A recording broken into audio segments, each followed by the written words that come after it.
This evening, President Ali announced a program aimed at bringing together boys and men across Guyana. Couple robbed while relaxing on their home patio in Ogle. Husband arrested for setting his wife on fire over a bird. In the region, Brazil's Bolsonaro, LULA face off in first debate of runoff. And internationally, Kenya livestock thief, 11 dead in ambush by couple rustlers. Welcome to another broadcast of Channel 2's Headline News Update. I am Baby Bacchus. Thank you for joining us.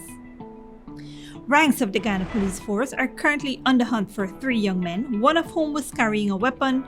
They stormed into a yard and robbed a couple of their motorcycle, haversack, and cell phones, among other valuables at Ogle, East Coast Demerara, on Monday, October 10, 2022. The incident was caught on surveillance camera mounted on the family's home and circulated on social media. It showed the bandits walking into the yard around 6:30 p.m. while the couple was relaxing outside. As the men approached the duo, the one armed with a gun grabbed the cell phone and knocked the woman behind her head. Another started searching the man's pocket to relieve him of whatever valuables they could find. They grabbed another cell phone and a haversack that were on the table before escaping with the man's motorcycle that was parked in front of his yard. Investigations are in progress as the search continues for the trio.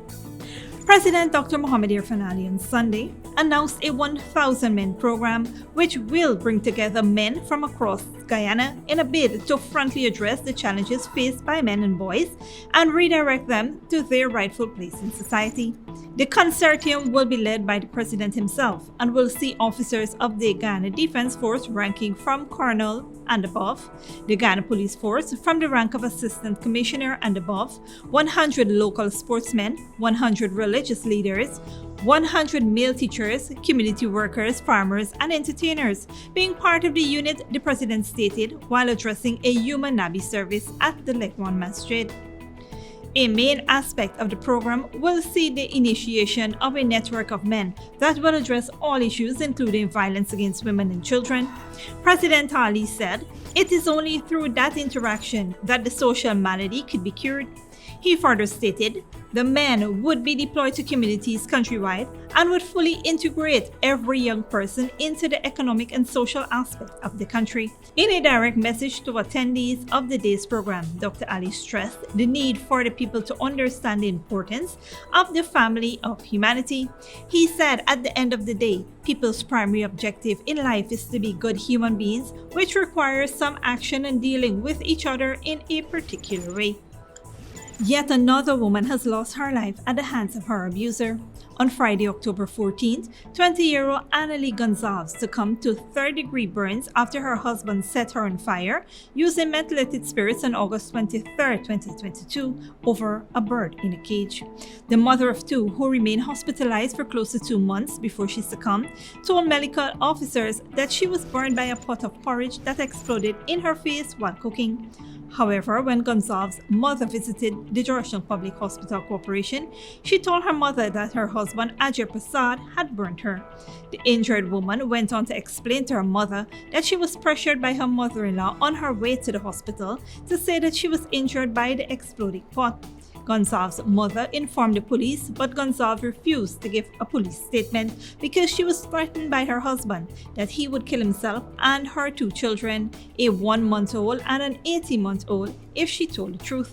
Sadly, Gonzalez succumbed on Friday last, but before she died, she left a recorded statement revealing what really took place. On the 23rd of August, we had an argument concerning the boxers.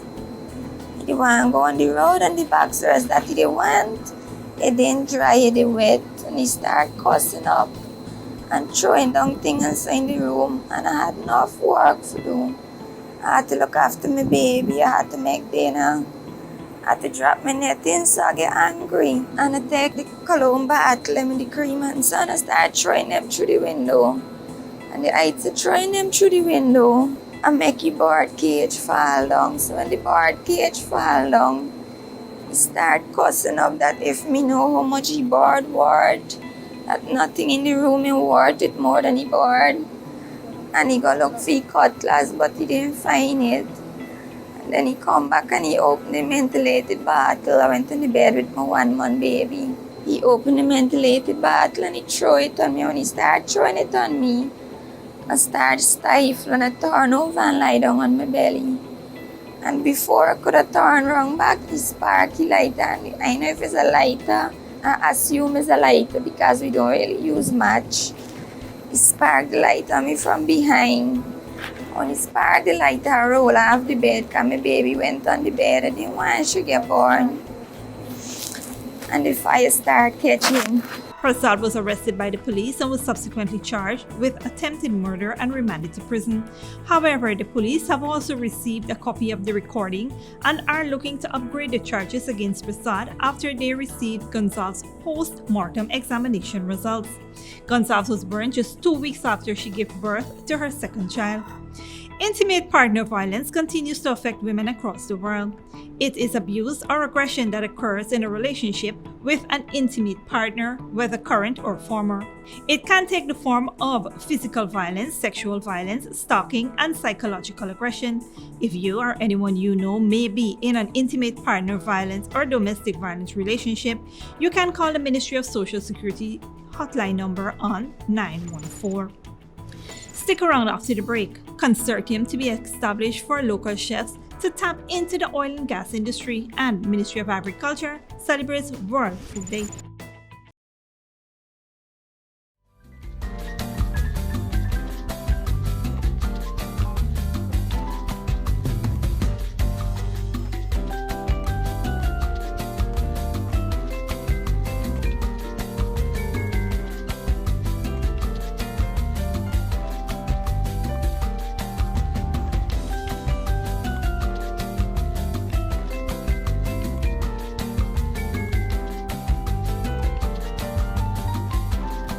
Cheryl, girl, you want me?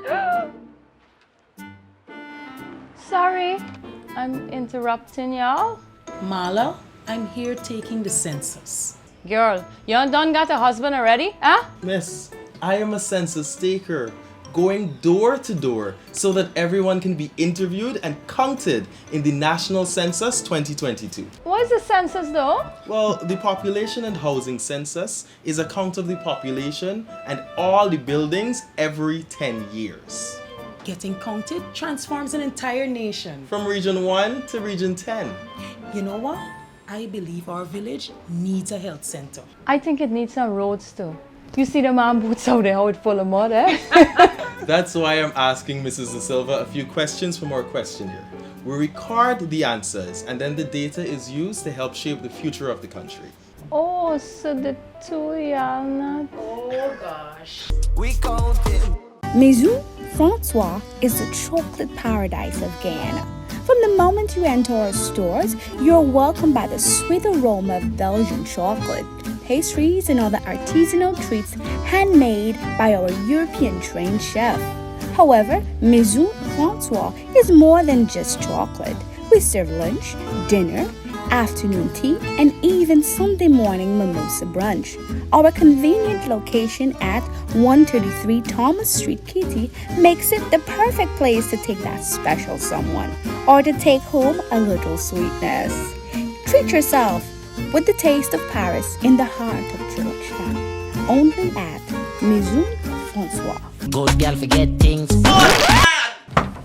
What's the problem, Granny? I want money for borrow for those surgery. I was dancing and I fall and fracture my hip. If you need some quick money, you should check Lender's Jewelry and Pawn Shop. Lender's Jewelry and Pawn Shop, Lot 238 South Road Border, Georgetown. Get jewelry made to order in just 72 hours. We also accept vehicles. Lender's, best rates, longest payback period. Boys, I get through. Plus, I could dance again.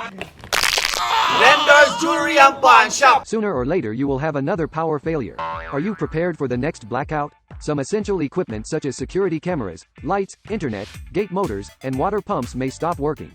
How can you prevent the next blackout? InverterTech has an affordable solution for you. A strong UPS system which uses the latest inverter and solar battery technology to prevent blackout. We smartly calculate your average power demand so you don't spend more than you need to. Call 223-2233 for more information. When you need money and you gotta get it fast, Creative Jewelry and Pawn Shop is the place for that confidential transaction in a quiet and secure location. You'll get the highest value per pennyweight for your gold and also enjoy the lowest interest rates and longest payback period too. Yes, for that instant transaction to solve a pressing financial problem.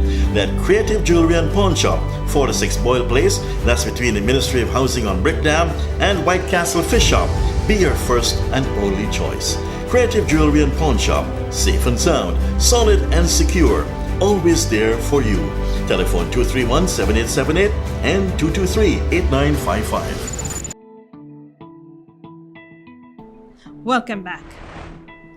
The Ministry of Agriculture has collaborated with the United Nations Food and Agriculture Organization to celebrate World Food Day at the Albion Sports Complex, Albion Region 6. Delivering the keynote address, Agricultural Minister Zulfikar Mustafa emphasized that Guyana has and will continue to contribute positively to CARICOM's agenda to reduce the food import bills by 25% by 2025. The government of Guyana is working on creating the enabling environment for sustainable food systems, ensuring intergenerational equity, and encouraging the strengthening of local food production and consumption. Championing food security and leaving no one behind requires development beyond the traditional agriculture. It requires different actions from the business as usual. Guyana's agriculture sector will be expanded, diversified, and modernized, and made resilient to be a competitive sector in Guyana and CARICOM. Minister Mustafa reiterated World Food Day is celebrated under the theme Leave No One Behind. Better production, better nutrition, a better environment, and a better life. Minister Mustafa explained that the World Food Day's theme is synonymous with the government's goal of achieving a One Guyana, as no one will be left behind. He noted that as the agricultural sector is transformed, more nutritious food will be produced for all, and the livelihoods of citizens will be improved. The agricultural minister reiterated the government's plan to position Guyana's food production and agriculture as a leading supplier of food in Latin America and the Caribbean. He said the government plans to expand the agricultural sector to address ongoing issues and needs on a local, regional, and international scale. Guyana is blessed with fertile land and adequate water supply to eliminate unnecessary food imports. There are many ongoing transformational projects to boost food security and reduce import, such as increase rice production by 25% by 2025, increase sugar production to 100,000 metric ton, open up new lands for cultivation. There are many more projects that are currently in the pipeline that will come on stream shortly. Meanwhile, Food and Agriculture Organization representative Dr. Gillian Smith lauded the ministry for hosting the event to highlight World Food Day in Guyana. Guyana could soon see local chefs directly benefiting from the oil and gas sector with the establishment of a consortium of cooks supplying food and food items to floating production storage and offloading vessels. President Dr. Mohamed Irfan Ali on Sunday disclosed that he has called for the formation of a body to prepare chefs from across the country to tap into the massive opportunity. The president emphasized that local enterprises must come together to create consortiums to better position themselves to access economic opportunities. With the right type of integration through consortiums, Dr. Ali said there would be room for massive growth. He pointed out the need to form consortiums to create necessary local linkages. Dr. Ali noted that the economy's immediate requirements are to develop sustainable choices for Guyanese, improve their quality of life, and open up job opportunities. The move will also guarantee Guyanese have equitable access to opportunities. By using this approach, Guyana will also strengthen its economy, encourage industrial growth, boost local company capacity, develop a trained labor force, establish a competitive supplier base, and distribute the wealth created by the oil and gas boom to Guyanese citizens. The president said this kind of unity is what the nation needs to advance and require the involvement of all Guyanese. He said he intends to build a future of equal opportunities for the growth of every citizen regardless of location. The government of Guyana has reportedly requested expression of interest for the construction of an oil refinery in Region 6. President Ali made this announcement while speaking at the opening of the 16th Berbice Exposition and Trade Fair at the Albion Sports Complex currently in Berbice on Friday evening. The president said, quote, "As I speak to you today, we are about to launch a new ad for requests for proposals, and that request for proposals is for a new 3,000 barrel per day refinery for national security to be built in Guyana, here in Region 6. End quote. He said the government would be receiving those submissions within 2 months from those interested in investing in the refinery. Such a development will create enormous opportunities in the area of transport and logistics, services, and the construction and rental industry that will bring tremendous benefit to the people of the region," the head of state highlighted. Even as government is pursuing these large investments to stimulate the local economy, it is investing in large projects to support these endeavors. President Ali said the administration is working on an aggressive program not only to construct a new Berbice highway, but implement other projects that support the national development trajectory. He said the government is currently evaluating the need for a new Berbice River bridge that will not hinder the development of the Berbice River. Other plans for Region 6 includes the development of a new economic hub at Palmyra. The area will be equipped with a commercial zone, hotels and shopping malls, and a national stadium. Plans are also on track to develop a municipal airport and establish a national training institution to equip persons in the oil and gas and hospitality sector. Don't go away after the break. Brazil's Bolsonaro LULA face off in first debate of runoff, and teachers quit in Hong Kong over focus on patriotism. When you need money and you gotta get it fast, Creative Jewelry and Pawn Shop is the place for that confidential transaction in a quiet and secure location. You'll get the highest value per pennyweight for your gold and also enjoy the lowest interest rates and longest payback period too. Yes, for that instant transaction to solve a pressing financial problem. That Creative Jewelry and Pawn Shop, 46 Boyle Place, that's between the Ministry of Housing on Brickdam and White Castle Fish Shop, be your first and only choice. Creative Jewelry and Pawn Shop, safe and sound, solid and secure, always there for you. Telephone 231-7878 and 223-8955. Sooner or later you will have another power failure. Are you prepared for the next blackout? Some essential equipment such as security cameras, lights, internet, gate motors, and water pumps may stop working. How can you prevent the next blackout? InverterTech has an affordable solution for you. A strong UPS system which uses the latest inverter and solar battery technology to prevent blackout. We smartly calculate your average power demand so you don't spend more than you need to. Call 223-2233 for more information. Maison Francois is the chocolate paradise of Guyana. From the moment you enter our stores, you're welcomed by the sweet aroma of Belgian chocolate, pastries, and other artisanal treats handmade by our European-trained chef. However, Maison Francois is more than just chocolate. We serve lunch, dinner, afternoon tea, and even Sunday morning mimosa brunch. Our convenient location at 133 Thomas Street, Kitty, makes it the perfect place to take that special someone or to take home a little sweetness. Treat yourself with the taste of Paris in the heart of Georgetown. Only at Maison Francois. Good girl forget things. What's the problem, Granny? I want money for borrow for do a surgery. I was dancing and I fall and fracture my hip. If you need some quick money, you should check Lender's Jewelry and Pawn Shop. Lender's Jewelry and Pawn Shop, Lot 238 South Road Border, Georgetown. Get jewelry made to order in just 72 hours. We also accept vehicles. Lenders, best rates, longest payback period. Boys, I get through. Plus, I could dance again. Lender's Jewelry and Pawn Shop. Cheryl, girl, you won't believe. Sorry, I'm interrupting y'all. Marla, I'm here taking the census.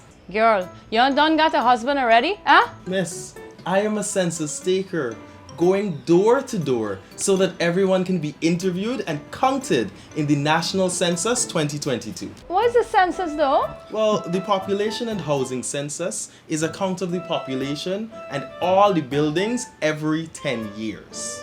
Getting counted transforms an entire nation. From Region 1 to Region 10. You know what? I believe our village needs a health center. I think it needs some roads too. You see the man boots out there, how it's full of mud, eh? That's why I'm asking Mrs. De Silva a few questions from our questionnaire. We record the answers and then the data is used to help shape the future of the country. Oh, so the two y'all not. Oh gosh. We counting.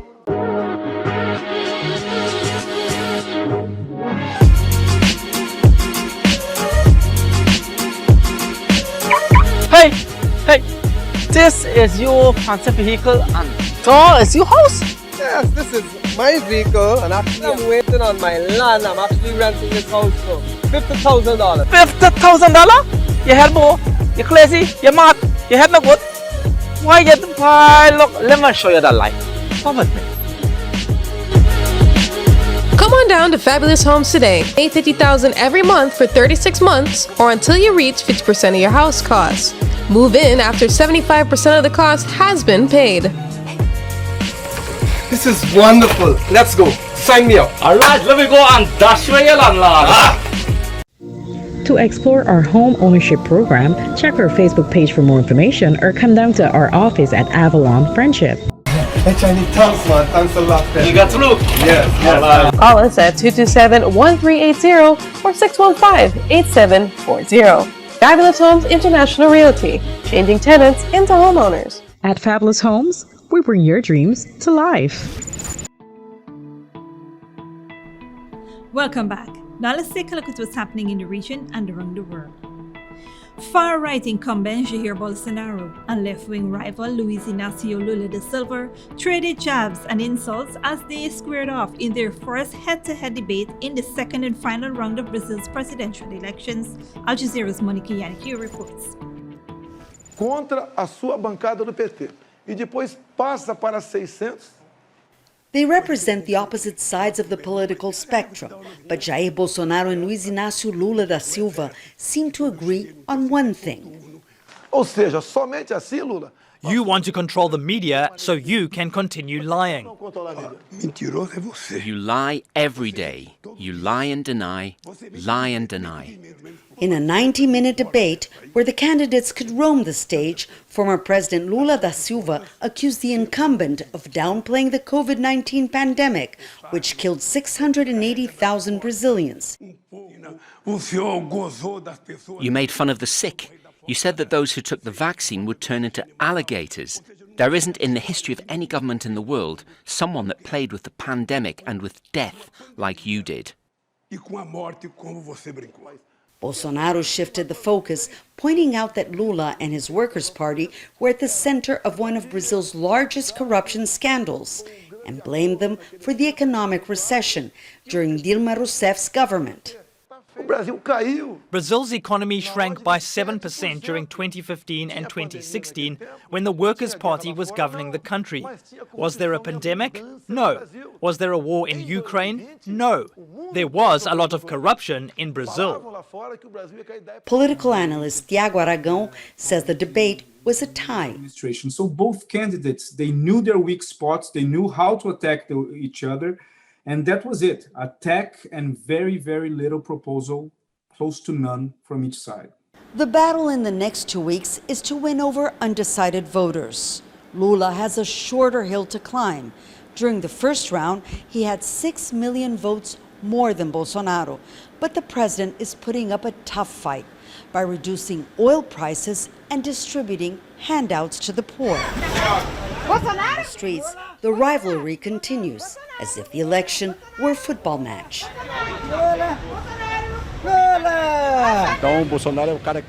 I'm voting for Bolsonaro because the economy is back on track. As they say, you don't change the players if your football team is winning. In Lula's time, food prices were lower. The poor could buy a TV set, a fridge. Now, there's no money. People at this market are an example of how divided Brazilians are. and how uncertain Brazil's future is. Monica Yanaki of Al Jazeera, Rio de Janeiro. Internationally, Kenya has launched a security operation following 11 people's death in an ambush by armed thieves in the north.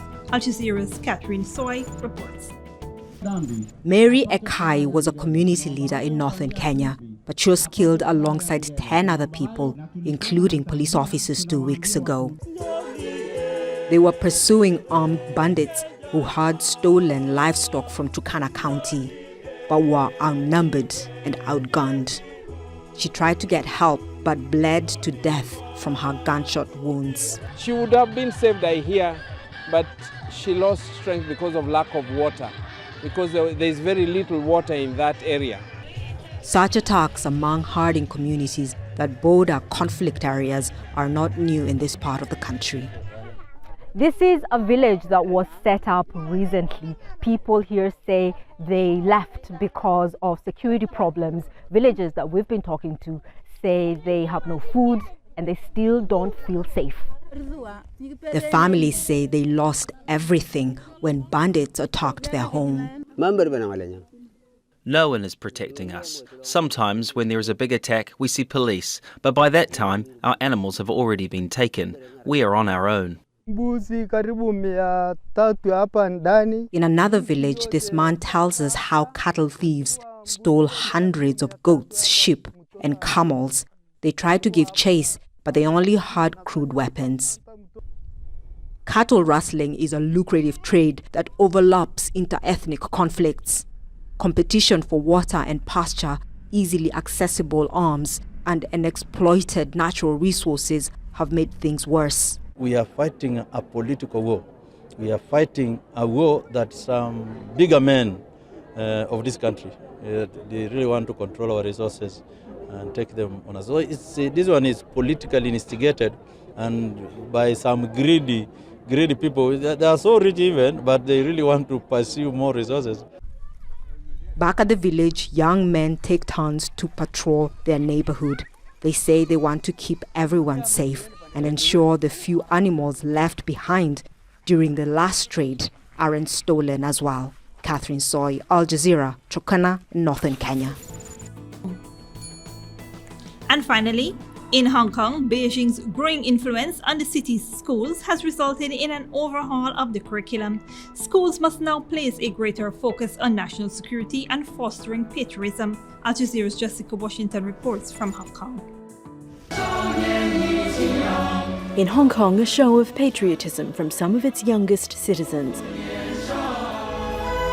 This video was released by the city's Education Bureau earlier this month.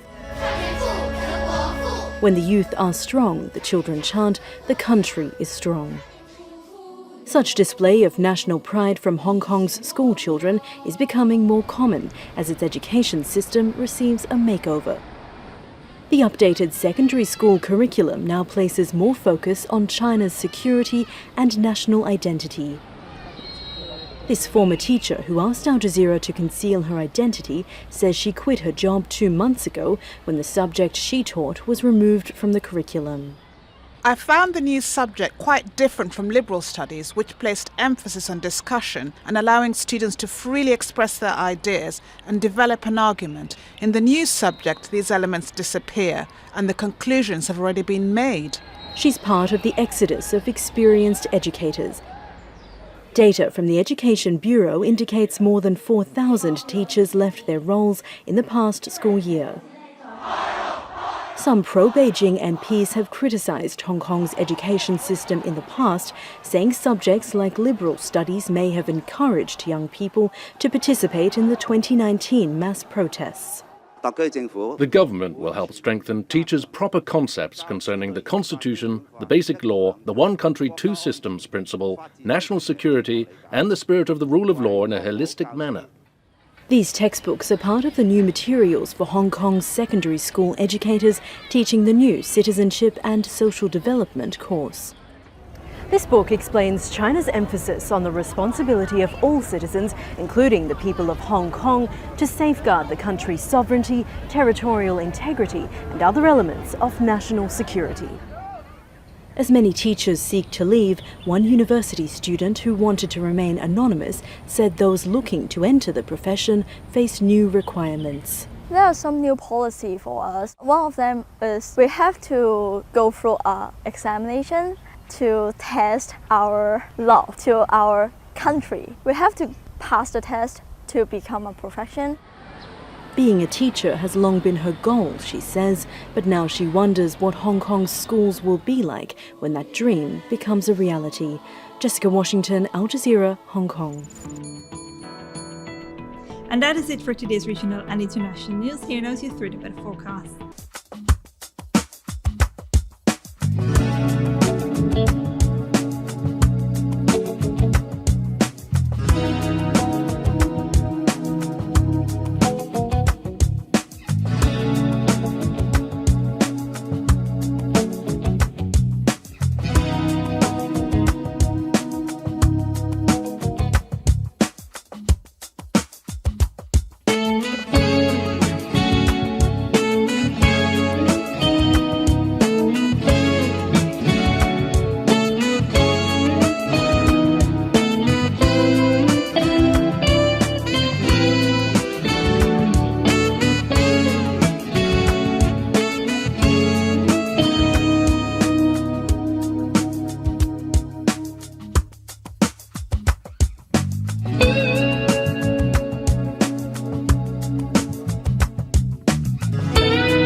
That is all for this edition of Channel 2's Headline News Update. Tune in on Tuesday at 7 p.m. for another episode. Be sure to subscribe, like, and follow us on Facebook and YouTube. Until then, please take care of yourself and each other.